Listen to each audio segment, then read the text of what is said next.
Ya, pemirsa, Ketua KPK Abraham Samad ditetapkan Polda Sulawesi Selatan dan Barat sebagai tersangka kasus pemalsuan dokumen. Dan untuk mengetahui tanggapan KPK terkait penetapan itu, kita bergabung bersama reporter Pramadika Samudra yang berada di gedung KPK. Selamat pagi, Prama. Apakah sudah ada keterangan resmi dari KPK terkait penetapan Abraham Samad sebagai tersangka? Ya, dia sejauh ini belum ada keterangan resmi dari pihak KPK maupun dari Abraham Samad selaku pribadi kepada media yang berada di lingkungan KPK. Namun dari informasi yang kami dapatkan dapat dipastikan bahwa Abraham Samad memang berada di dalam gedung KPK. Ia tiba sekitar 10 pagi tadi dan langsung memasuki gedung basement di gedung C1 ini tanpa memberikan keterangan sedikit pun kepada wartawan. Terkait dengan kasus ini, penetapan tersangka Abraham Samad sebagai penyalahguna atau pemalsuan dokumen administrasi, memang pada 8 Februari lalu telah datang mantan Ketua MK Mahfud MD yang membahas soal pelaporan Abraham Samad kepada Bareskrim Mapolda Sulawesi Selatan dan Barat ini.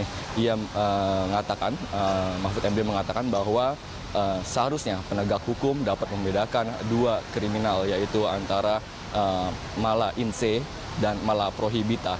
Dan kasus Abraham Samad ini termasuk dalam mala prohibita, yang dapat diartikan adalah penyalahgunaan kewenangan atau kesalahan hukum tanpa merugikan orang lain. Dan ini dikarenakan pengurusan administrasi tidak merugikan siapapun dan meskipun melanggar peraturan dalam undang-undang. Dan jika ini nantinya dipidanakan, maka dapat dipastikan menurut Mahfud MD ini adalah sebuah tindak kriminalisasi yang dilakukan oleh Bareskrim Polri, khususnya di Polda Sulawesi Selatan dan Barat ini.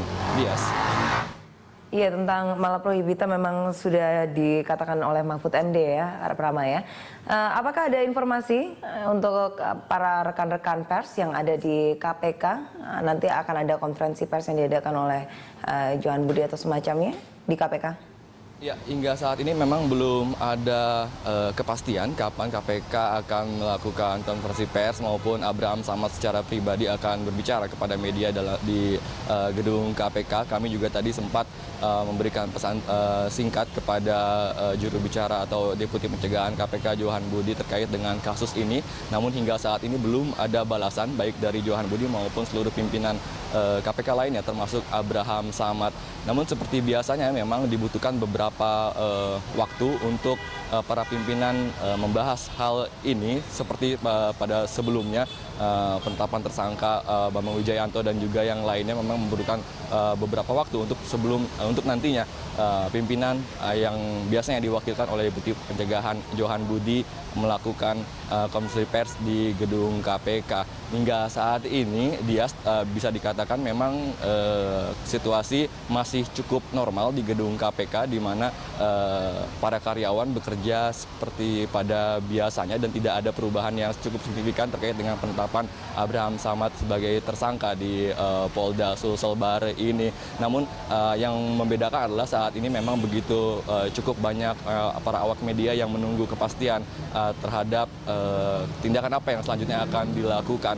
Sebelumnya memang Johan Budi mengatakan bahwa setiap pimpinan KPK merupakan penegak hukum yang patuh terhadap hukum.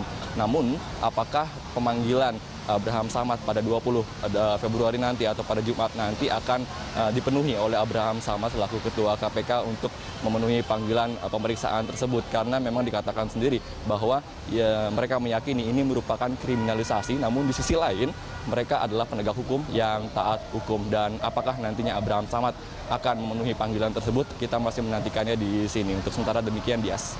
Baik, kami tunggu informasi selanjutnya dari Anda. Terima kasih Prama atas laporan Anda. Pramadika Samudra melaporkan dari gedung KPK Jakarta Selatan.